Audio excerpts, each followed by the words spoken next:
The Chinese hot girls know our proverbs. So, one of my favorite parts about being Chinese is learning about all the wise proverbs that we have from our philosophers. Growing up, my mom would tell us so many proverbs, but this one has always stuck with me and is one that I always go back on if I'm going through a tough period of my life. And I hope it helps someone out there who's also going through the same. So, long ago, there was a widow Chinese farmer who lived on the farm with his son. They labored through the cold winds of winter with their last remaining horse.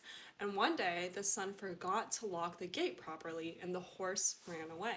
When the neighbors learned what happened, they rushed to the farmer and said, "What a tragedy this is. This is your last horse. Without it, you'll be unable to maintain the farm." And the farmer just said, "Maybe yes, maybe no." The next day, the horse returned with 7 wild horses. When the neighbors heard, they rushed to him and said, "What a blessing this is. You'll be able to run the farm with 3 of the horses and sell the rest for a huge profit." And the farmer said, "Maybe yes, maybe no." The next day, the farmer's son was trying to break in one of the wild horses, and the horse threw him off. He landed on a rock and broke his leg. When the neighbors heard what happened, they rushed to the farmer and said, "What sadness. Now you'll be unable to count on your son's help."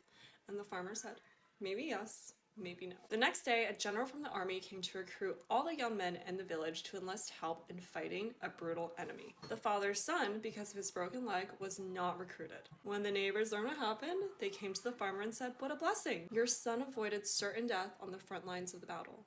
And the farmer replied, "Maybe yes, maybe no." I love this story because it teaches us that what may seem inherently bad can ultimately turn out to be a big blessing. And short-term thinking is not always 2020. How often has something seemed like a major setback that was actually the beginning of something great?